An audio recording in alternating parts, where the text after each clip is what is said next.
Okay, hello everyone, welcome back. Hopefully you have the opportunity to read the paper, the first one on Canvas. We're going to talk about it. And basically that paper is the beginning of talking about the topic of software design. The first attempt to mention that developing software is not just programming, knowing a programming language, but other things. And that is the key idea that I hope you get from the paper. Moreover, you notice it's a very old paper, 50 years. That is the time in which we have been dealing with this problem of design with software. And I am going to use a couple of weeks to review with you key ideas, starting with this one. So, previously, the big definition that we talk about software design, why we need software design, what we are going to be doing in this class. And I show you this picture, and I want to show you again what we need, what we want is to learn how to move from something crazy like this to something more organized. These two pictures show you what is the difference between what happened and what should happen. The Egyptian pyramids versus the buildings around the campus. Having people working and figure out things, in some point, this guy is going to finish with whatever he's doing. In some point, the pyramids were done. What we want is to accomplish the project, but with resources that are cheaper or better used. That is our goal, period. Now, for that goal, the beginning, you're reading, things that I want you to have in your mind when we talk about that paper. I put this slide and I mention particular specific dates that I just want to be sure that we remember. Number one, the paper itself. The paper is here, 70s. Okay, what happened in 59? An important event for us, software engineers, computer science. Any idea? Can you guess? 59. A lot of things happened, but something important for computer science.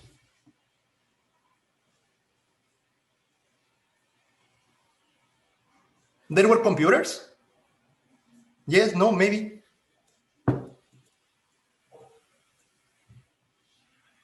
Anyone alive?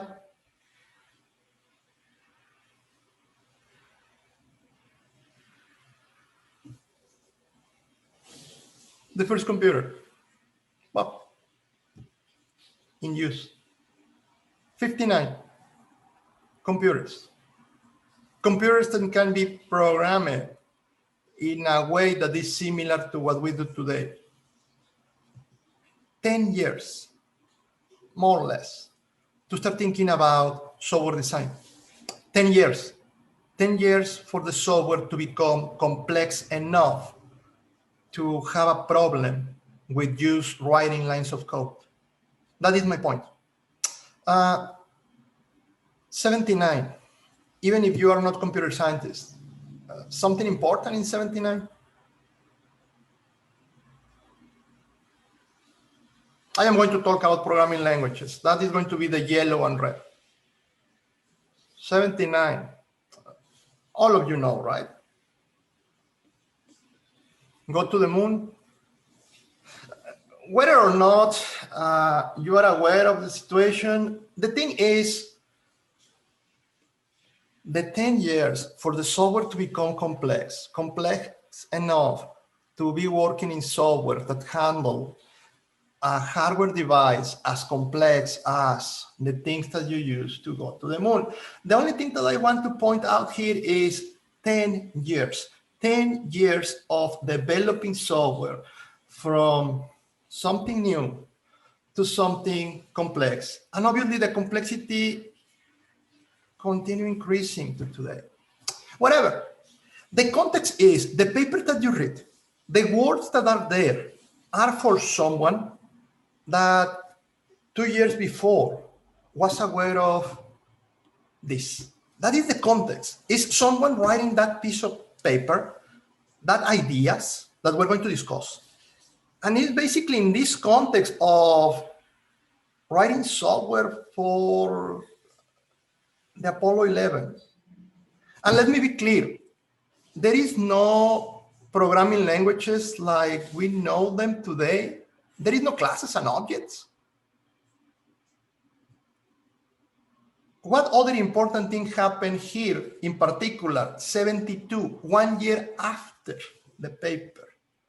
And here we start with the programming languages. Tell me, which programming language appeared in 72? Yes. Again, I want to be sure that you notice that the paper that you're reading is 1 year before, around the same time, that for the first time you have access to the C language. And again, the C language is not classes, objects, namespaces, all that stuff do not exist. We're dealing with pointers and methods and parameters, conditions, recursions, things that today you learn in your first class introduction to programming. Well, help me, 85. Programming languages, again, something important in programming languages in 85.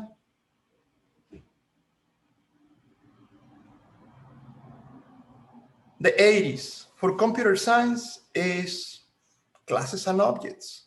And in particular, 85, not yet. C++.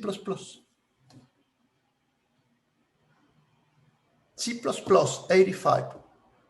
For the first time in the 80s, I could use the 5 there. In the middle of the 80s, we're thinking about classes and objects. And obviously that include inheritance, polymorphism, and all that stuff that you learn with Java. Now, you mentioned Java. Java is here in the 90s. In 85, 97, if you want to think about the stable version, Java 2, but Java is the 90s. What happened here besides Java? Why Java come from to be useful? Why we have Java here and somehow we replace C++, quotation marks replace? What is the important thing in Java and why that is important? Do you remember? The Java virtual machine. Well, the Java virtual machine is what makes Java special, but there is a keyword associated with what is the key feature in the virtual machine. Yes, portability, platform independent. Yes, that is the key idea of Java. That is the reason because Java suddenly is great. Portability. Portability that you achieve with the Java virtual machine. Portability that basically means platform independent, right? So those three ideas connected. Why this platform independence is important in the 90s? I mean, everything is connected somehow. The 90s is important a language, this platform independent, compared with C++ that is connected with a particular hardware? Internet, yes, thank you. The boom of the internet. We want to develop software applications that you can put in a browser, and the browser is running in different computers. And the first thing that you do is use Java to create these applets, applications for the browsers that can run in different computers, and that is great. It's wonderful. Okay, guys, we need to review what happened in software design from the beginning today. Obviously, this is not a history class. What I am going to point out is important things like the paper that you read. Now, I want to be sure that now that we're going to discuss the paper, you are aware that that paper was created in a time in which the object-oriented paradigm do not exist. Everything that is on the paper do not consider classes or objects or those kind of things that you learn even in your basic programming course. That paper is more about the structural paradigm. In particular, if you want to think about it, think about C. If you know how to program in C, if you know structural programming, sometime you learn about it, that is the content of the paper. Well, if you do not know C, you know Java. Think about this. That paper is talking about having only one class, only one, and having all the methods in that class static, and all the variables in that class static. That is what's happening in Java. If you eliminate classes and you have only one, it's mandatory one. In that class, you put the main is static, and all the other methods, you can use any method that you want. You can create your methods, all of them static, so you are not going to need objects to call them. If you do that, you are reducing Java from object-oriented to structural programming. I am not telling you to do that. I am just telling you, think about those tools only while we talk about the paper. Good? Clear? Questions? Great. So moving forward, the author of the paper. Something that I am going to be doing here is pointing out the authors, the people. That is important. The paper is from this guy. Why I am giving you the picture and mentioning the guy?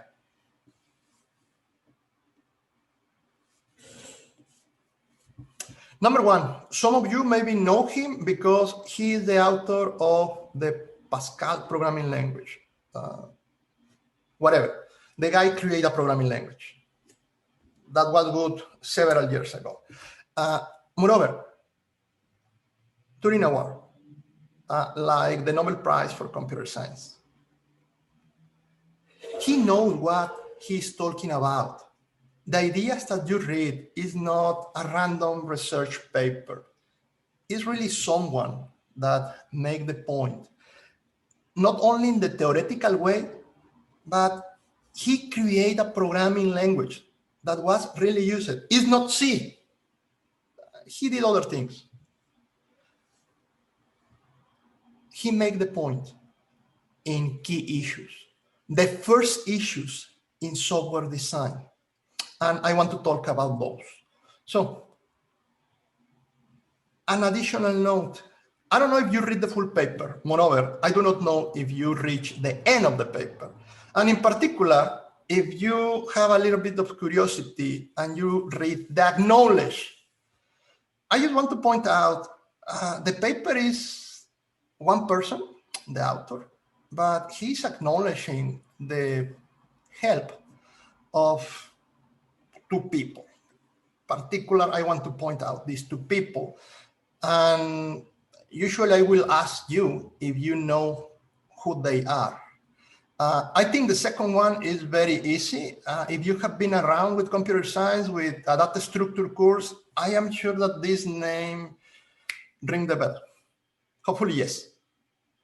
Right? The other, maybe not as famous as the second one, but I am sure that you know this from your programming classes or even the data structure class, the quick short. The first one is the author of the quick short.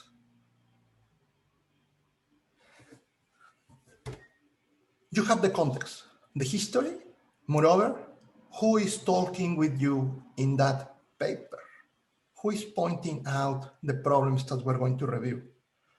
The author of a programming language, someone that knows how to do a programming language and do one, with the help of the people that develop algorithms that still today you are learning to use. And this one is easy. I am sure that you have fun learning the second one. It's not for kids, not yet. Good? Okay, good. History, people. The key ideas. What is the paper about? If I ask you to summarize the paper in one word, hopefully you agree with me, that paper is talking about this topic, period. The coupling. The coupling, and just to be sure that we all understand the same. Definition of the coupling. Separate things. Separate. Separate what? In the context of the paper, we're talking about the coupling. We're talking about separate, disengage, dissociate, something. Can you help me to figure out what is this something in the paper? What we want to separate? What the author is suggesting to separate? Steps. I like that.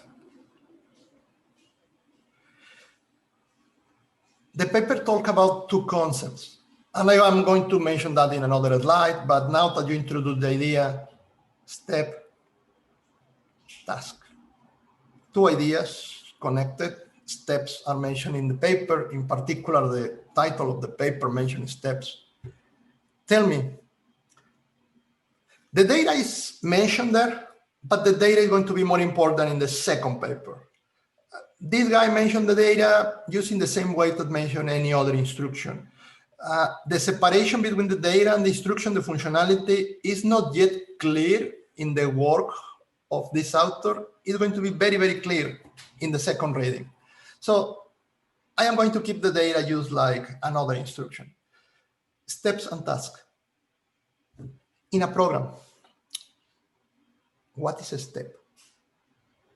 In a program, what is a task?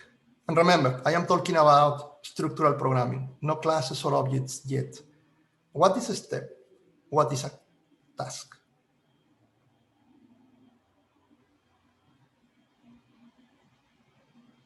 An instruction. An instruction is going to be a step or a task.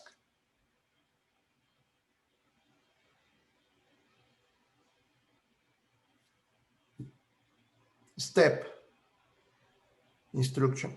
Okay, let me put this in a simple way. A step, for now, a line of code. Because if we talk about the instruction, then we need to talk about expressions, and then we need to talk about calling functions and other things, conditions, loops, and so on.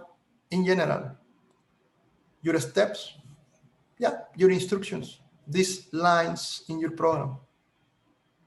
What about the task? Multiple steps are one task? Yes, exactly. A task is a collection of steps. One task inside multiple steps. If the steps are the instructions, the lines of code, multiple lines of codes, multiple instructions can be put together in what?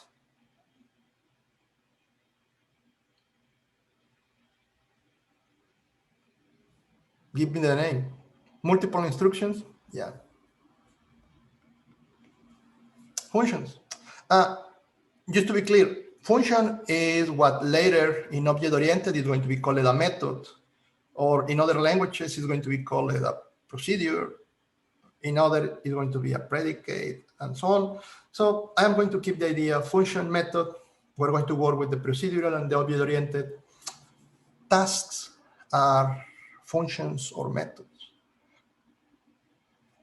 The key idea of the paper, what this guy is asking for is developers, split your lines in different functions. The analogy here is, imagine that I ask you to write a paper, and instead of having you writing your paper, your homework, like sentence, sentence, sentence, sentence, sentence, sentence, sentence, sentence, which could be boring and hard to read, what I am asking you to do is, please create paragraphs. Paragraphs are like your methods. The paragraphs help you to put together lines that are connected with the same idea. And separating lines in different paragraphs help the reader to understand your paper. The same idea applies to software. Put the lines that are related in the same function, and then you connect your functions. Remember that we mentioned this. Software design is all about the parts and their connections. The first parts here, the functions. The first connections, calling functions. That's it. That is software design 101. The beginning. Obviously, you are thinking about what is going to happen later. Later, we're going to have object-oriented, and that is going to be a huge change of paradigm. Here, functions, calling functions. The big questions are how to do that. Which lines should be together in the same paragraphs, and which lines should be in a different paragraph. When you learn to write, those questions wasn't easy to answer. In programming, they have some level of difficulty. The decisions about what should be a new function and what should be used lines inside of a function that already exists. It's not random. There are some key ideas that you need to follow. Anyway, the first approach for creating functions is the approach that this paper proposed. That approach is top-down. That approach is called stepwise refinement. Number one, what is the meaning of this being top-down? What does it mean top-down in computer science software engineering? Top-down.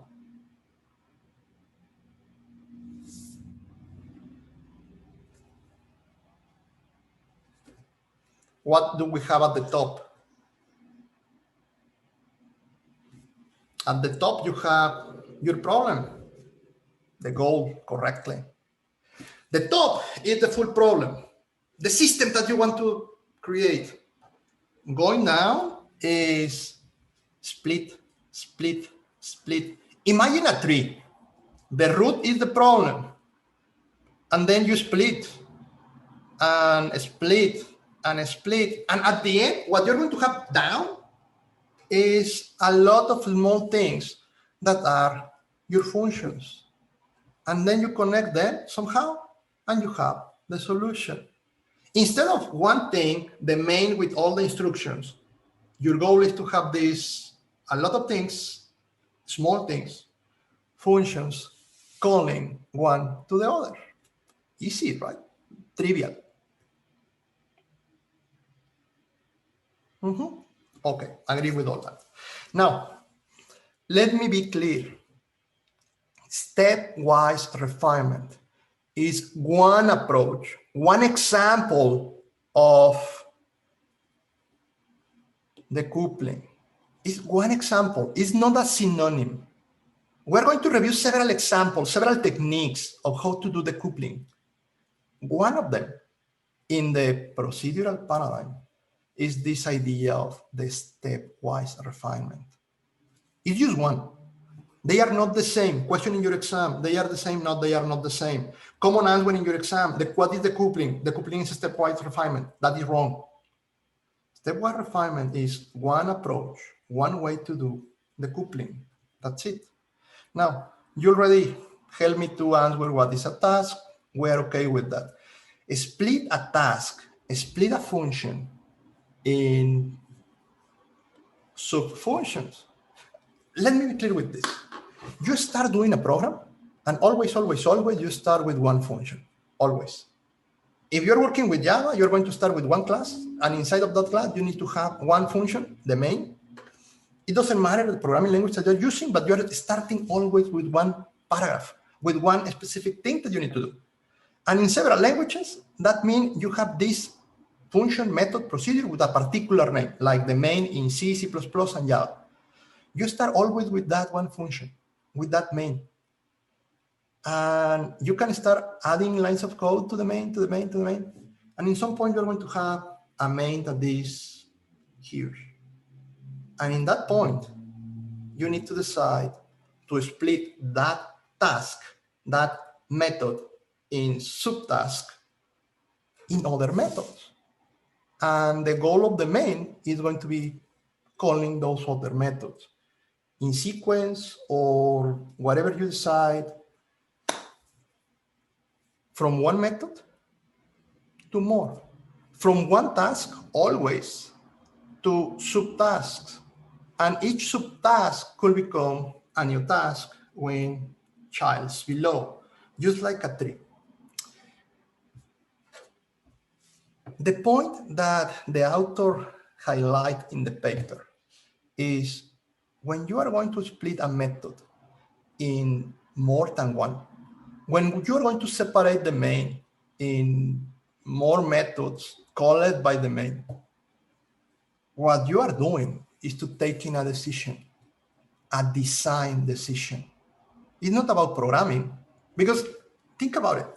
If you write a program and you put everything inside of the main, or if you create different methods, at the end, when you move from the programming language down to the binary code, to the execution thing, you can argue that it's better to have everything in the main because you are saving jumps in the binary code. One of the big problems with object-oriented is, object-oriented is great for the decoupling, but sometimes that impacts the performance because all the things that happen in the background.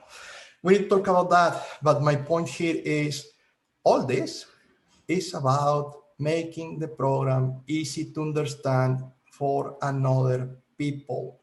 That is the key that drives our decisions in software design, making the source code easy to read for others.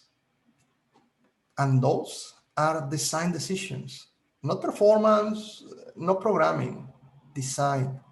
Now, what we want in particular, software design, even here, is going to be about those two. And I can add later. Those two are in the paper. Those two come from even the structural paradigm. Reuse is going to become important when we start talking about object-oriented. The reason because we split the lines of code in different tasks, different functions, is because we are looking for quality in the software. In particular, we are looking for the opportunity to reuse things, to be easy to maintain later, to modify later, and to be able to extend the functionality in the system in an easy way in the future, not immediately. That is the reason because you put paragraphs in your documents, because it's going to be easy to read for others, because it's going to be easy to read even for you and to modify something or add or remove something later. If you just create your homework, a document without paragraphs, use a lot of sentences together, crazy. Yeah, it's going to be hard to read for the instructor, but also for you if you need to read that in 2 or 3 days. Same idea with the software. Good? Extensibility, maintainability, and later reuse. Remember those words because we're going to be working with them a lot. It's not enough that your assignments compile. It's not enough that your assignments run. That is by default. You are programmers. You are good developing software. You have years of experience using Java.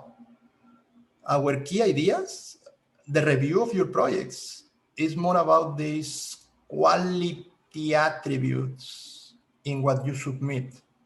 Professor, my program is running and working. Yeah, that is the minimum thing that you can do. But the key ideas here, what we're going to review and what I expect you to apply is good decisions, good quality. Good? Okay, moving forward. The conclusion for the author and the main thing for you to notice in the paper, that is obvious. Just put here this, someone else is mentioning, but it is not easy, not because learning the language. The difficulty is the alternatives that you have. There is many different ways to do the same. And which one is the good one? That is the question. I mean, you learn to program, and in your programming class, usually any decision that you take is good as far as it compiles. If I am your instructor in your programming class, it compiles in run, give me the result, you're good to go. That is not true. There is always one solution that is better than the other. And we're going to learn to compare. But well, first we need to review techniques. Later we learn metrics and comparisons. All this is like, okay, good, clear. Are you talking about coding plus design? Are you talking about everything is function driven? Our goal is to create functions. And I already tell you function method procedures are the same. Moreover, I already mentioned we do not have object classes and so on. We're not going to use that now. So the only thing that can be inside of a function is basically those three elements. It's the simple scenario for programming. Only using sequence instructions, only using selections, if, and loops, you can create functions and you can solve a problem programming. I am correct. And obviously you have experience programming, therefore you can decide which functions to create. That is what you're thinking right now. Why we review this paper? Why we're talking about this scenario if we already know this? Okay, you already know it. Help me. I have questions. Moving forward, forget about the 70s and today. Questions for you. How many words do you put in an abstract? Yeah, exactly that is what I am going to talk about it. Don't worry. It's not an easy decision when to break a task in a subtask. It's not easy. I am moving forward to that, and we're going to review an example, don't worry. But I agree with you, it's not easy. After my questions, we're going to review a scenario, and I want to point out exactly that. Even deciding when to split a function in more than one is not an easy decision. And later, whether or not have multiple classes, multiple objects, is not easy. What we need to review is which are the guidelines to take those decisions. I want to talk about it, don't worry. So how many words in an abstract? There is any line, any threshold there? If you write a paper or a document, you know, this summary of the paper or the document, the abstract, do you put a limit of the number of words? Yes, right? There is a limit. Okay, and depending on what you are doing, but 100, 300, again, depending on the scenario, it's a conference, it's a book, what you're doing, there is a limit. Why? Why there is a limit in the number of words in an abstract? There is a reason? I mean, it's just a crazy idea that someone had? What is the goal?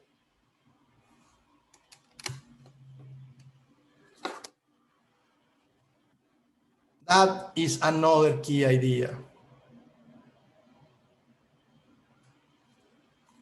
It was a private message, so I am going to read that. Readability, easy to read. Easy to read. There are elements that you want your reader to read with some degree of facility. By limiting the number of words in an abstract, you will ensure that that thing is an abstract, not the full document. How many lines in a paragraph? Do you limit the number of lines that can be in a paragraph? There is a limit, it's hard limit, or it's just an idea?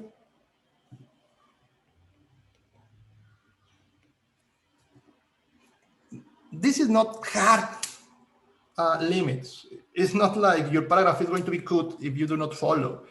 My point is, these are some kind of design suggestions for the people that is writing something. Because one thing is for you to learn the language, English, Chinese, Spanish, whatever. One thing is for you to learn the words and how to connect the words and create sentence. But a complete different thing is for you to learn that the abstract should be short and 100 words.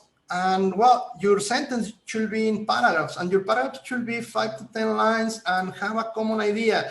And I can continue, but this class is not about writing, programming, but you get the idea. Paragraphs in a chapter. There is a limit of how many paragraphs you have in a chapter in a book. Do you care about it? If not paragraphs, how many pages in a chapter?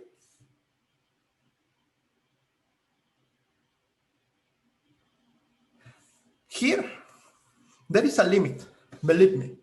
But the limit is not about a particular number. The limit is in a different way. You have a book. Your book have 20 chapters.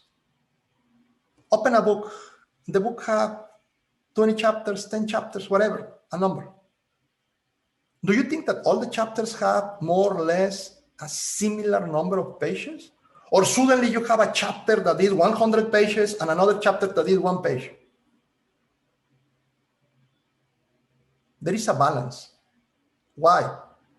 Because if you have a book, all your chapters, quotation marks, have a similar level of difficulty for the reader. Therefore, a similar number of pages, not exactly the same, but it's not going to be 100 versus 1. 20, 35, maybe. And those are very big differences. It's not about the number per se. It's about, in the context of your book, you try to balance. How many chapters in a book? Depending on the size of the book. And when you create the chapters, you balance the size of the chapters, as I mentioned before. Do we do something like this in software? Paragraph, functions, words, well, sentence, lines of code. Chapter, later are going to be classes. The book itself, your system. When you create a piece of software, you need to balance the number of classes.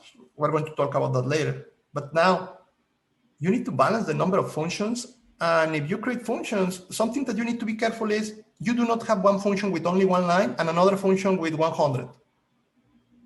Do not make sense. Okay, the next question is, forget about the book and the writing. Tell me more about programming.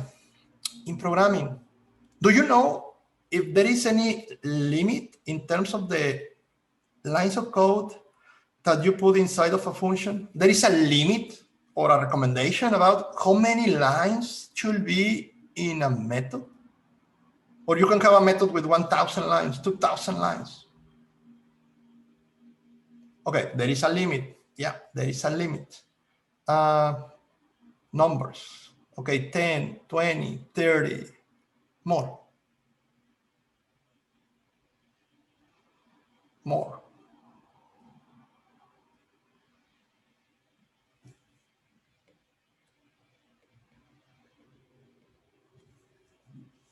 Yeah, well, 50. And I am sure that you're thinking like, Professor, why? Why the recommendation is 50? What is the justification for that? I want to put more. I want to put my full program there. An easy one. How many lines in a page when you print the page? More or less. That is almost the same number of lines that you can read comfortable in a screen. Lines in one screen, obviously depending on your screen, but lines in one page.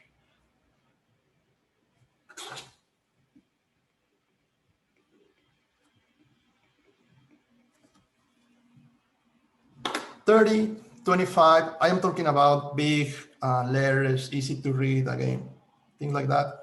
Usually the recommendation is one of your methods, the limit, the top, is 2 pages. So 2 pages, 50, 60 lines on the top. The goal is if you print the method, worst case scenario, you have 2 pieces of paper to review. It is not mandatory, it's a recommendation. That's it, it's a good recommendation. If you have a method that is going above that number, it's kind of a red light there telling you split. Something here is too much. That is just one rule. Let's continue. Second, do you know about this word complexity? What does it mean, complexity, in terms of a function? How do you measure the complexity of a function? What that mean, complexity in a function? Not yet, not runtime yet. Complexity in terms of the source code. Yeah, understandability of the source code. How do you measure that? By any chance, you remember this cyclomatic complexity? Do you know the concept, cyclomatic complexity? Yeah. You make the point. The loops and the conditions, those are the things that make a method complex. Yes? I mean, remember, I just mentioned this. The only thing that you're going to have inside of a method are these 3 elements. Those are the things that you put inside of a method. Here is no inheritance, no classes, no object. The only thing inside of a method is loops, conditions, and instructions. The instructions, they are easy. The complexity, and you remember your classes, introduction to programming, the things that make the first thing, like what is this? Selection and iteration. Someone had this idea of measure the complexity of a function using loops and conditions, the number of loops and conditions inside of the method. That is the cyclomatic complexity. And I am sure one of the things that I expect is you reviewed this concept in one of your introduction to software engineering classes. Again, you take a class before and hopefully you learn about this. Yes or no? And I need an answer. When I talk about cyclomatic complexity, everyone is understanding what I am talking about or not? I need to explain. I have several yes and 3 green things, 50 people. Okay, I have 1 no. Okay, let me make a big parenthesis. Cyclomatic complexity or McCabe number. Why? Because this is the guy that proposed the idea. Easy. If you have a method and the only thing in that method are instructions, I don't care what are the instructions. The complexity of that method, complexity I am going to represent with the letter CC, cyclomatic complexity, is going to be equal to 1, period. If you have a method, the method have only instructions. It doesn't matter how many instructions or what instructions. Cyclomatic complexity is 1.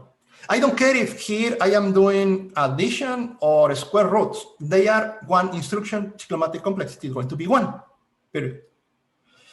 If you have a method and inside of that method, you have a condition like an if. It doesn't matter if you have instructions inside of the if or outside or not. I don't care.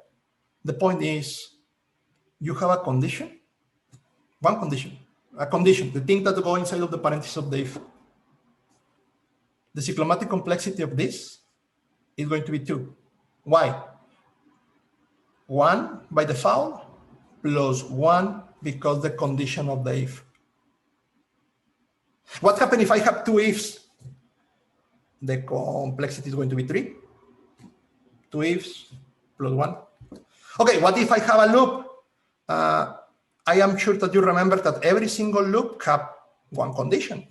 So the loops counts like 1 also. What happens if I have a method and that method have one loop, one condition, and that's it? One loop, one condition, plus 1, complexity 3. No. 3. Makes sense? Conditions, loops, plus 1. Okay. That was easy, right? Now, you can be thinking like, what is the justification of that? You can read the paper or you can search for cyclomatic complexity and you can find a biggest explanation of this. Basically, the idea is if you have a condition, your program is running in this line, but then it's split into paths. And having these two paths is how many different conditions do I have here to move from the point beginning to the end. And that gives you the idea of the two paths, complexity 2. One path, complexity 1, so on. The only thing that I want you to know is 1 plus the number of conditions, loops, or selection, doesn't matter. Now that you know that, my question is, what do you think will be the recommended complexity, maximum complexity of a method? Basically, what I am asking is, what is the maximum number of conditions and loops inside of a method, right? Any idea? More than 4, more than 5. I mean, 4 and 5 are great, but let's talk about the maximum, the top, the limit. The official number is something between 7 plus minus 3. Again, Professor, are you making up these numbers? I mean, why 7? You can put there 9 and it's the same. Well, someone do a research and do you know how many things you can have in your brain at the same time? Do you know how many tasks you can handle? You as a human being, you know how many things a human being can remember in a moment when doing some task? How many numbers can you remember, average, when dealing with some kind of calculation? The answer is 7 plus minus a constant. The constant represents the particular population. 7 plus minus something. When you are working with a program and that program have loops and conditions, well, if you are reviewing what is happening there, the idea is that you should be able to remember the values for those conditions. Worst case scenario, all the conditions, all the loops are together inside. So you need to remember where you are. So the recommendation is, well, thinking about the average population, what about keeping the complexity of your method in 10? Worst case scenario. Obviously, you can have more. I am not telling you that this is a hard limit. It's a recommendation. If you can have 10 as a maximum cyclomatic complexity in all your methods, that means that your method have at the most 9 conditions that could be loops or selection. Make sense? Again, if you have something, a method, and that method is growing in complexity, growing in the number of loops or conditions, that is a red flag asking you to refactor, split the method in other methods, found a different solution. Make sense? Similar question, there is a limit of how many inputs you can put in a method. Input parameters. There is a limit of how many parameters a method could have. Okay, answering the question, nested loops, same idea. We don't care if you have a method and your method is a for loop here and another for loop here, or if they are one inside of the other. In terms of the measure that we're doing, those two cases is two conditions plus 1 complexity. Again, our consideration is there are things happening. Easy way to check it. Inputs. Did you notice that you are giving me a similar answer? How many inputs? Around 7. Why? Because we need to remember our parameters. If you have a method and you have less than 7, let's make it 10, just to make it easy to remember. But if you have less than 7 parameters, less than 10 parameters, you are fine. The reader is going to be able to remember. But you will agree with me that when you read a function with more than 5 parameters, you look at that function and it's like, really? You need 5, 6 more? Anyway, if you are below 7, below 10, you are kind of in a good shape. How many outputs?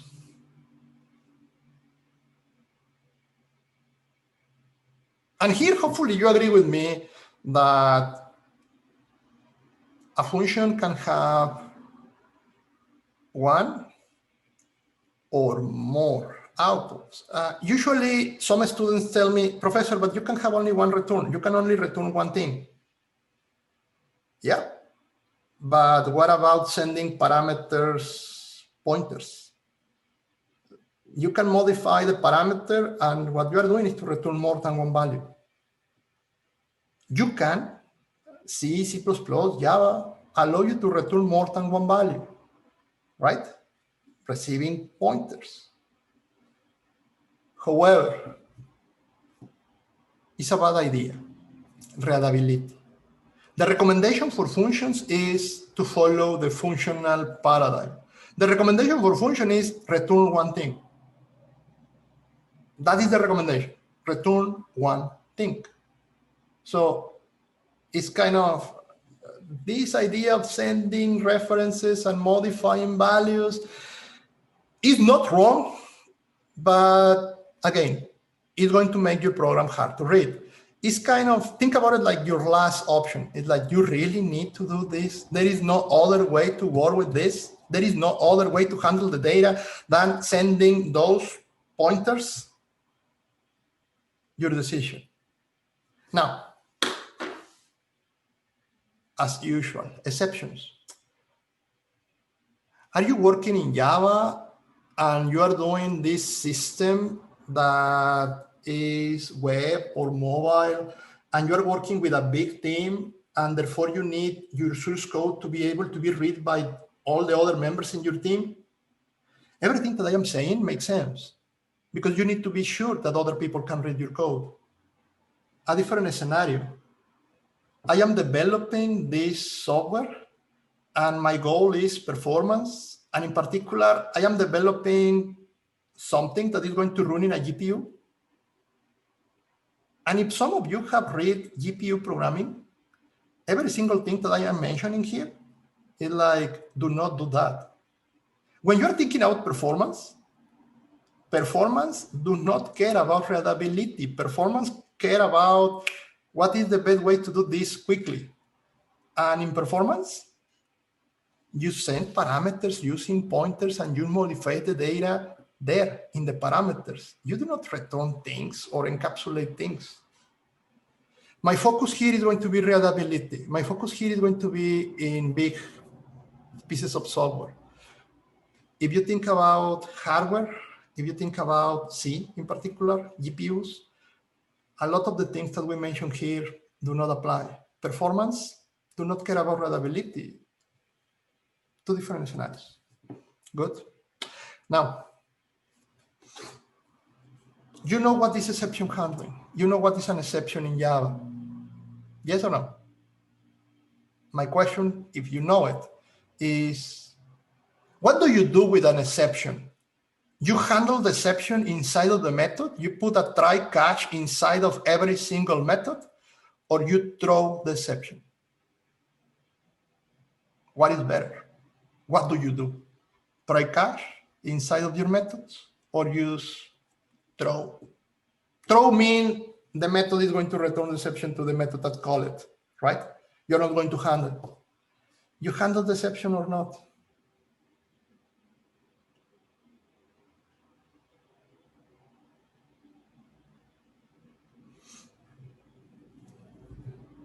If you're reading the chat, I have people doing both things. You know what? Sometimes you should handle the exception inside of the method. Sometimes you should not. We're going to review examples of that, but this is not a decision done without context. It's a decision that you need to do and that is going to impact your code and the code of others. You need to be careful. This is a very, very red light when you are working with software. Where to put the exception handling, the try catch. So things that we need to consider when I ask you to do a piece of software. Good. How is these questions connected with your reading about stepwise refinement? Help me to do a piece of software. I am going to explain you a problem, easy problem, and you can help me to figure out a solution. Let's see.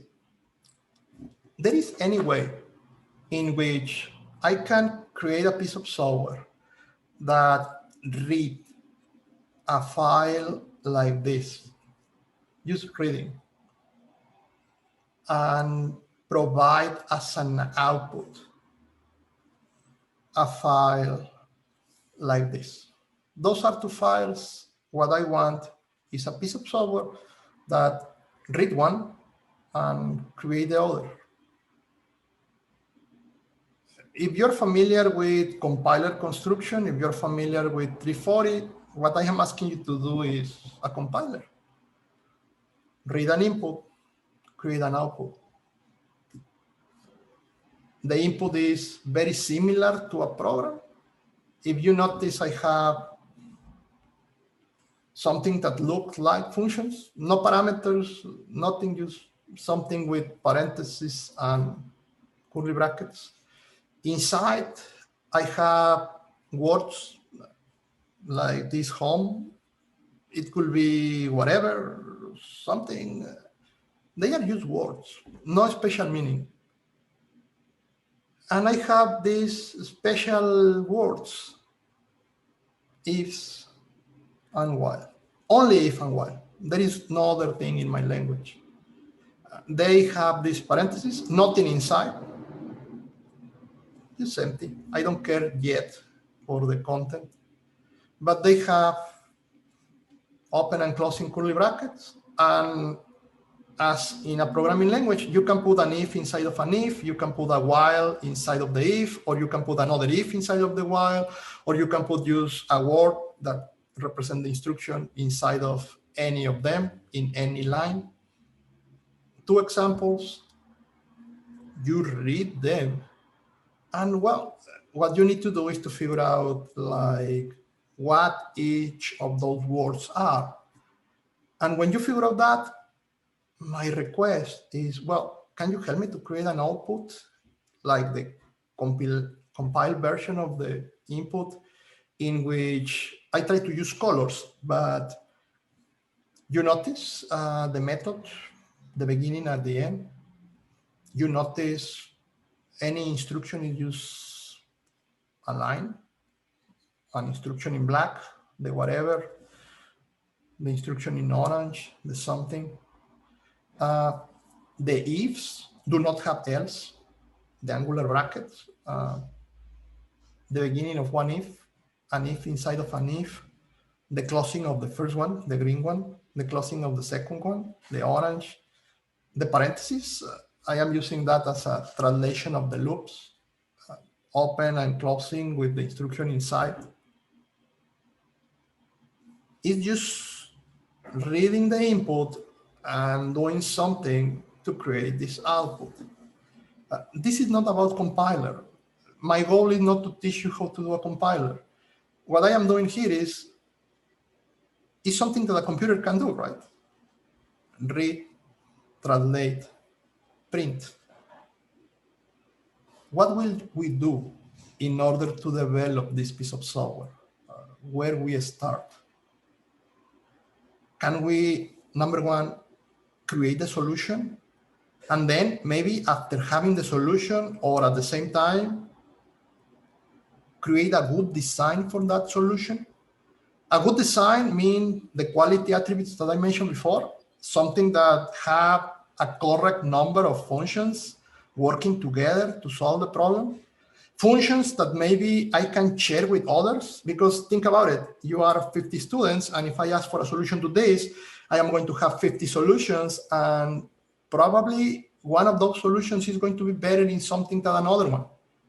There is any way that I can combine functions from one solution and from the other and put together those two great solutions for a particular step and combine them in the best compiler ever that solve the translation of this input in this output as a symbols. And I am sure that you're thinking like, Professor, but what is the goal of this software? Why you need a software that translates for programming to symbols? I am the customer, believe me, I am going to do something with this. Well, in fact, you're going to do something with this, but in another project. For now, this is the initial. Something is going to happen here. Help me. What do we do in order to do this program? Where we start?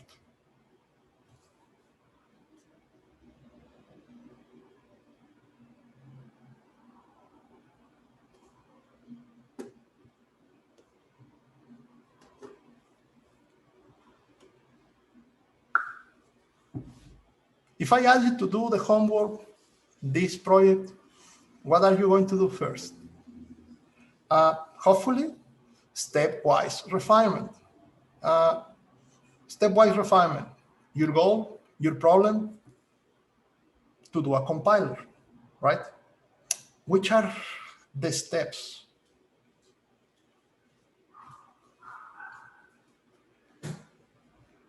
What things do you need to do in order to achieve the solution for the problem that I described? Guys, that is a very good thing. You can think about starting with one solution and always you can go back and do refinement. It's not like, think about writing a paper. You do not write a paper or a book or your homework starting right now and everything that you put there is going to be there correct from the beginning. You need to start and always you can go back and fix. My goal, probably you can start with ideas of what do you need to do. And those ideas are going to become methods. For instance, this is kind of your main, the top of the root. Stepwise refinement. Tell me, which are the first steps for the task of compiling? This is the task. Tell me, which are the steps?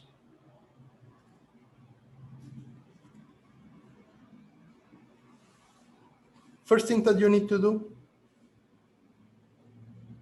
Okay, you are moving forward to compilers.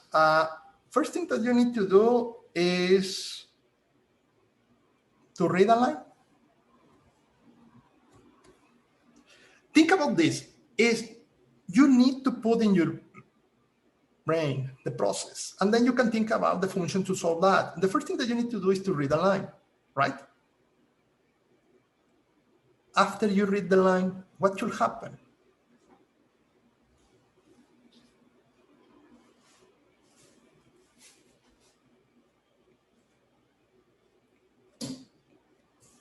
Could you agree with me that the first thing that you're going to do is read one of my lines? The second thing that you're going to do is, well, okay, I have the full line, but I need to split. In particular, split means I need to find the white spaces, the parentheses, the curly brackets, because those are kind of the delimiters, the things that are breaking things apart. Split. What are you going to do after you split? Because after you split, you have the words, the strings.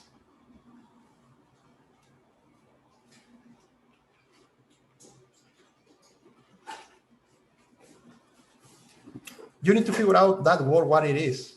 Yes or no? What is this? I mean, according with these 3 steps that I am describing, if I go here, it's like, okay, you are asking me to read one line. This is going to be my line. I am going to have that in a string variable, all those characters. Step number 2, you are telling me to split. Okay, split mean here is a white space. I am going to split. I am going to have this string in one variable. I am going to split, and I am going to have this parenthesis in one variable. I am going to split this white space, and I am going to have the other parenthesis in a variable, and finally the open curly bracket in another variable. After I do the step 2 and split, I am going to have these 4 strings. Now what I do? For each of them, you need to tell me what they are. What is main? It's the name of a method. How do you know that it's the name of a method? Can you identify that main and home are names of methods? Can you identify that main and home are going to become these square brackets later? They are not keywords. We are not going to have keywords, not yet. Anything can be a method, but what could happen according with my language? No grammar yet. Well, there is going to be a grammar, but not for the name. Right now, 2 things. Number 1, the only thing that you need in a first step is, well, this main is an ID, is a name. Is a name for something? I do not know yet for what, but is a name. Right. It's a name. How do I know that it's a name? Because it has letters, and anything with letters is going to be a name. Identify the token. And what do you think if we identify the token and we also save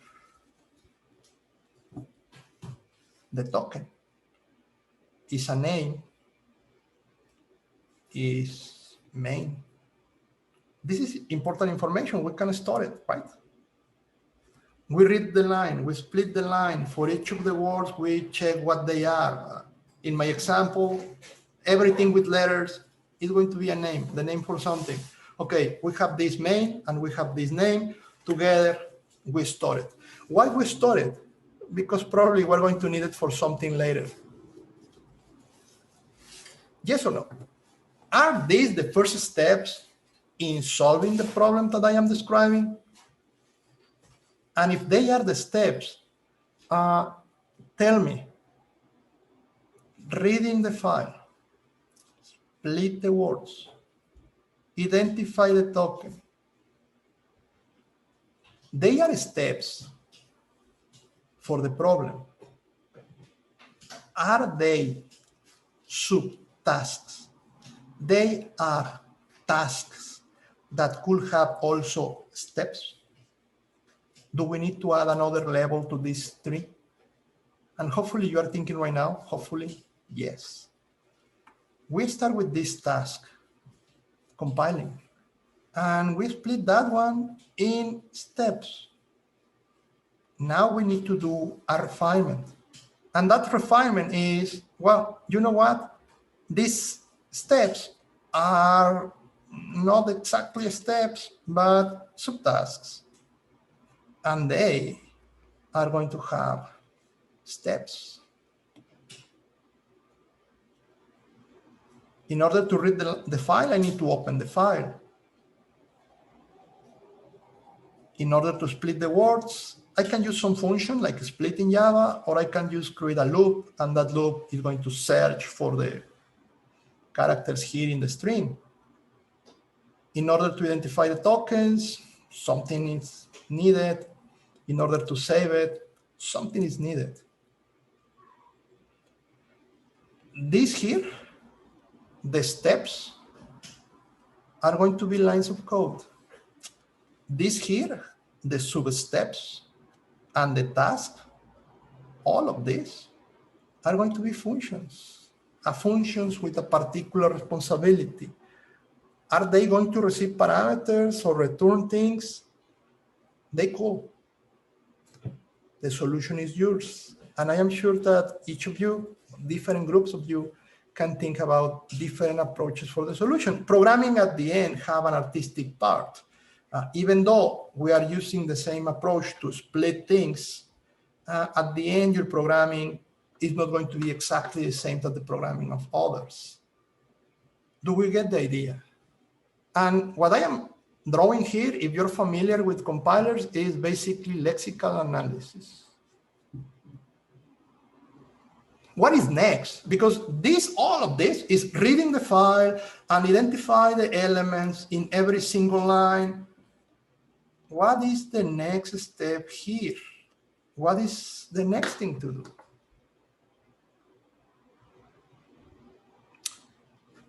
There is no semantic here, but yeah, the equivalent to syntactical analysis, the equivalent to identify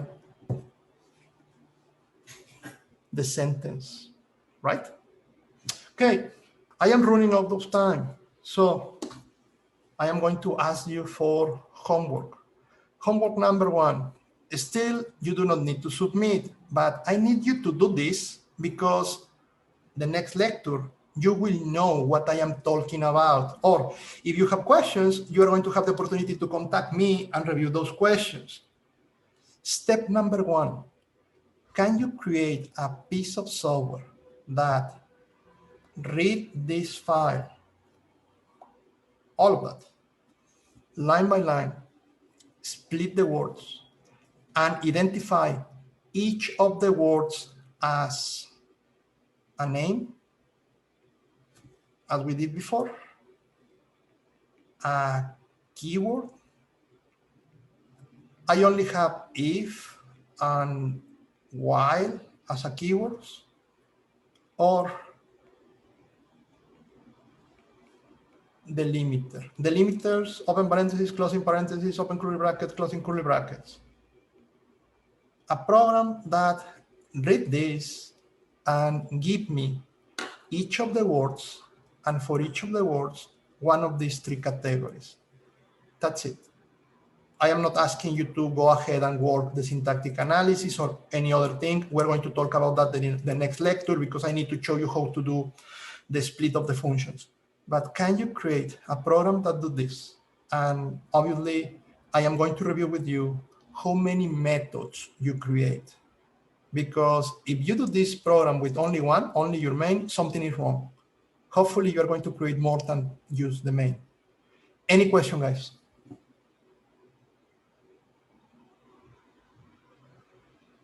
The homework is clear.